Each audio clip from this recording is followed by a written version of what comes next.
소장님 안녕하세요. 안녕하세요. 네, 요즘 서울 곳곳에서 재건축, 재개발 일정들이 연기되고 있다는 기사 많이 접하는데요. 특히나 둔촌 주공 사태가 굉장히 심각하다는 뉴스를 많이 보게 돼요. 이게 정확히 어떤 일인가요? 이게 그 둔촌주공 아파트는 이제 1980년대에 네. 지어져서 한 6,000세대쯤 되는 꽤 큰 단지죠. 네네네. 그걸 이제 재건축 재개발을 해가지고 12,000세대로 늘리겠다고. 오, 2배로. 예, 아주 큰 프로젝트예요. 그래서 네네. 조합원들도 한 6,000명이나 되는 네. 뭐 어마어마한 프로젝트죠. 근데 이게 이번에 문제가 된 거는 이제 공사가 중단되고 중단이 됐어요. 예. 아예. 그리고 시공사가 이제 유치권을 행사하겠다고 이거 내 거 하고 그러니까 외상으로 계속 공사를 했거든요. 정비 사업은 이제 건물을 지어서 팔아야 돈이 들어오잖아요. 그렇죠. 그 전에는 누군가 돈을 대야 되니까 조합원들도 이제 은행에서 대출을 좀 받고 시공사도 이제 우리가 나중에 공사비 받을 걸 미리 이제 좀 넣게 하는 식으로 해서 이제 시작을 하는 거예요. 그러려면 이제 사업성 검토나 이런 걸 이제 잘 하고 하겠죠. 이번 같은 경우는 이제 이 원자재 값이 오르고 하니까 공사비를 좀 올려달라고 이제 시공사가 얘기했더니 이제 조합장께서 이제 승인을 했는데 네네. 그 조합장이 이제 갈리고 어머나. 예. 그러니까 주민들 입장에서는 전에는 1억만 더 내고 뭐 새 집이 생긴다고 했는데 갑자기 2억을 더 내라 그러면 당황스럽잖아요. 그렇죠. 정말 이게 건설사 비리인지 정말 불가피한 사정이 있는지 이런 것도 잘 모르고 사실. 그렇죠. 예. 그런 상황에서 이제 서로 신뢰가 없다 보니 시공사는 이제 아니 지금까지도 외상으로 했는데 그렇죠. 앞으로도 이제 이 증액을 인정을 못 해주면 뭐 한두 채도 아니고 수천 채를 내가 미치고 장사하면 회사가 또 망할 수가 없으니 의견 대립이 생긴 거죠. 네네네. 그 와중에 이제 공사 중단되고 조합에서는 그러면 시공사를 우리가 바꾼다라고 아주 초강수를 던진 거죠. 네, 그런 얘기들을 많이 하세요. 네네. 그 시공사 입장에서는 울고 싶은데 뺨 때려줬다고. 공사비가 너무 올라서 옛날 그 계약으로는 감당이 안 되는데 차라리 잘 됐네 배째 뭐 이런다는 소문도 있어요. 그렇구나. 일단 상황은 이렇고. 네, 공사가 아예 중단돼서 예. 지금 들어가야 되는 사람들 입장에서도 속이 타고 그렇죠. 지금 장난 아닐 텐데. 예. 근데 문제는 이게 이 둔촌 주공뿐만이 아니라 서울 곳곳에서 이런 적들이 많다는 거잖아요. 이게 대체 왜 이런 문제가 발생합니까? 원래 그래요, 원래. 아니 근데 예. 그 왜 기사에서는요, 이 정부에서 규제를 너무 해서 뭐 분양가 산안제 이런 것 때문에 그렇다던데. 조합원 입장에서는 그걸 풀어야 더 비싸게 집을 팔아야 내가 낼 돈이 줄어드니까 그쵸. 좋긴 한데 또 청약저축 넣어놓고 기다리시는 분들 생각하면 이거는 이제 한쪽 얘기만 듣고 결정하기는 좀 어려운 문제고 사실은 그런 규제도 다 어느 정도 사업성 검토할 때 다 하고 시작을 하는 건데 시작하고 나서도 엄청난 많은 일이 생기거든요. 그렇죠. 예. 이게 민간 정비사업하고 공공주도 정비사업하고 좀 일장일단이 있는데 네네. 이제 민간 같은 경우 평균 이 기간이 13년이 걸리는 거예요. 13년이요? 예. 조합원 뭐 모여서 총회하고 6,000명이 다 모이려면 체육관 빌려서 막 총회해야 되고. 체육관까지 빌려가지고요? 그래서 시공사 선정하고 뭐 철거하고 완공하고 하는데 이렇게 시간이 걸리는데 그 사이에 이제 시공사가 마음에 안 든다 혹은 조합장이 수상하다. 사실 우리나라에서 그 구속 안 된 조합장 찾기가 정말 손에 꼽고.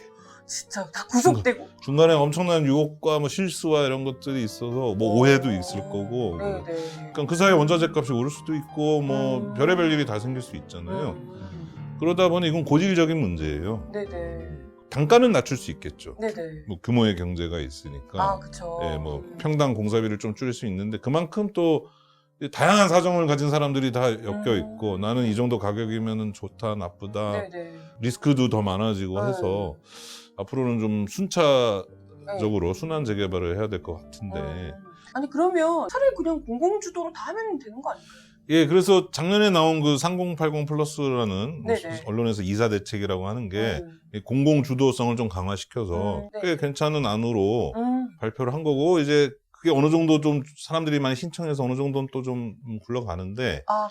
그때 이제 LH 사태 터지면서 장관도 바뀌고 약간 이제 좀 리듬이 좀 끊어졌어요. 그렇구나. 또 LH가 부지런히 움직여야 되는 일인데 LH도 지금 뭐 손발이 좀 그렇죠. 지금 뭐 그동안에는 민간이 하는 게 좋다고 해서 공공 주도는 좀 별로야 했는데 이번에 둔촌 주공으로 민간 주도에서 생기는 문제점들이 또 나오고 있네요. 네, 이게 또 아까 이야기하신 것처럼 사실 뭐 어떤 지금 당장 생긴 문제가 아니라 오랫동안 예. 인간 주도에서 예. 축적되어 온 예. 문제들이기 때문에 단건으로 해결될 네. 수 있는 상황은 아닌 듯 네. 보여요. 그러면 좀 지금 어떻게 될 것 같으세요? 글쎄 이제 뭐 선거도 얼마 안 남았고 해서 그런지 네. 서울시에서 열심히 중재안을 만든다는데 결국 뭐 돈 아니겠어요. 뭐 1억을 더 내야 될지 네네. 뭐 1억 5천을 더 내야 될지 네. 이제 시공사하고 조합사에서 좀 합의 볼 수 있는 점을 찾아야 되는데 아, 그거를 둘 다 수용하기도 쉽지 않을 것 같고 최악의 시나리오는 이제 수용을 했는데 네. 조합장을 이제 이 조합원들이 또 불신임하고 탄핵하고 그렇게 되면 이제 사태는 우리무중. 아, 그럴 수도 있는 거니까요. 그럴 수도 있고 네. 그렇게 되면은 정말 최악의 시나리오는 성수동 트리마제라고 트리마제. 예, 연예인들이 어. 많이 사시는. 아, 그게 무슨 문제가 있었죠? 아 그게 옛날에 지어질 때 네네. 거기도 이제 거긴 지역주택조합이라는 거였는데 네네네. 예, 거기 시행사가 부도나고 그러니까 공사가 늘어지다 보니 아, 조합은 빚을 내서 이걸 한 거예요. 똑같잖아요. 네. 돈 빌려준 대주단에서는 이제 빚을 빨리 갚으라. 이게 사태가 해결될 기미가 안 보이니까 땅을 팔아서 그래서 이제 다른 회사한테 인수시키려고 했는데 뭐 아무튼 나중에 이제 시공사가 이걸 인수해서 일반 분양 100%. 그러니까 조합원은 하나도 못 받은 거예요, 집을. 어머, 어머. 그런 슬픈 역사가 있는 아파트인데 그럼 이제 좀 어떻게 보면 욕심을 좀 더 부리다가 아예 그냥 뭐 그분들이 다 욕심을 부린 건 아니고 중간에 이제 여러 가지가 꼬였죠.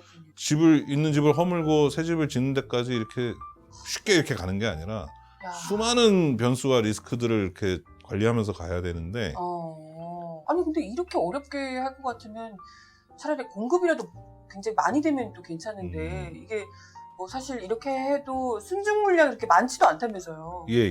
그러니까 요번 거는 거의 2배가 틀려지는데 예. 세대 수를 이제 좀 작은 집을 많이 하고 해서 좀 늘어난 것도 있긴 있지만 역사를 보면 우리나라 1983년에서 2018년까지 36년 동안 네네. 이런 정비 사업을 통해서 한 순증 물량은 5.6%래요. 서울은 좀 한 10%로 많은데 그러니까 기존 주택 100개를 허물고 200개를 짓는 게 모든 경우에 가능한 게 아니라 네. 이게 눈촌주공만 조금 거기는 좀 용적률이 많은 낮고 거고. 뭐 네. 이랬어가지고 했는데 네. 앞문 갈수록 더 어려워질 거예요. 이제 점점 용적률이 높아졌으니 그거를 더 튀기는 어려워지니까 더더욱 120층 이렇게 할 수 예. 없으니까. 네. 그래서 뭐 있는 집을 허물면 또 문제가 이제 그 사이에 전월세난이 생기는 거죠. 그렇죠. 지금 여기도 이제 6천 명이 어딘가 다 나와서 6천 명이 아니라 6천 세대가 어딘가 나와서 지금 다 전월세로 들어가 계실 텐데 그러게요. 그게 이제 전월세 시장에 미치는 영향도 크거든요. 그래요?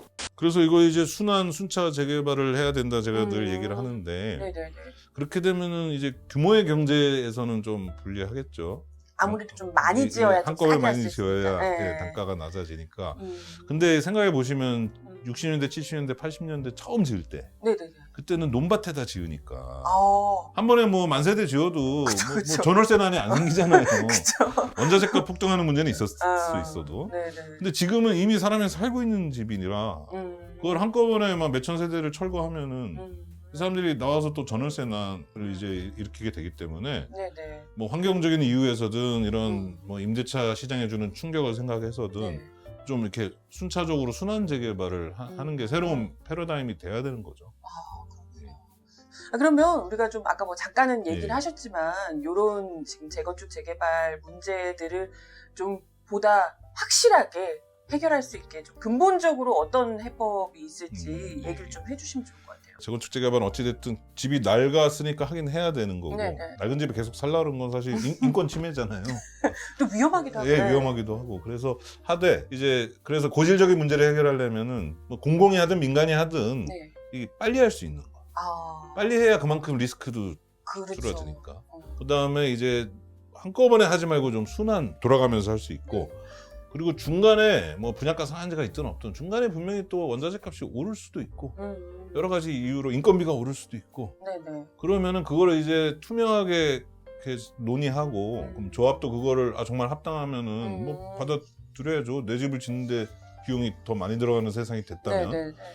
그럴 수 있는 상호 신뢰를 만드는 게 중요하고 공공은 진짜 그런 부분에서 좀 좋은 장치를 만들어서 서로 좀 믿고 이거를 결정할 수 있는 네. 그런 거를 좀 만들어주는 거고 마지막으로 좀 계모임의 지혜 같은 게 필요할 것 같아요. 계모임이요? 예. 계모임은 갯돈 들고 나르는 지혜 말고 예, 예. 그러니까 개모임에서는 맨 마지막에 받아가는 사람한테 돈을 좀 더 주잖아요. 기다린 비용이랑 리스크도 또 맨 마지막 사람이 제일 뭐 네네네. 갯돈 들고 나누는 네. 사람이 있을 수도 있으니까 네. 그런 거를 생각해서 순환 재개발을 하면은 그럼 맨 처음에 성공적으로 간 사람은 이 제일 유리했다고 치면 가장 불리한 사람들이 있을 수 있으니 뭔가 이거를 좀 개발 분담금해서 뭐 교통 분담금해서 동시대인한테 이렇게 하는 것도 필요하지만 네네. 그걸 이제 다음 세대하고도 좀 나누는 방법. 이게 이제 저도 구체적인 거 고민 중인데요. 네네.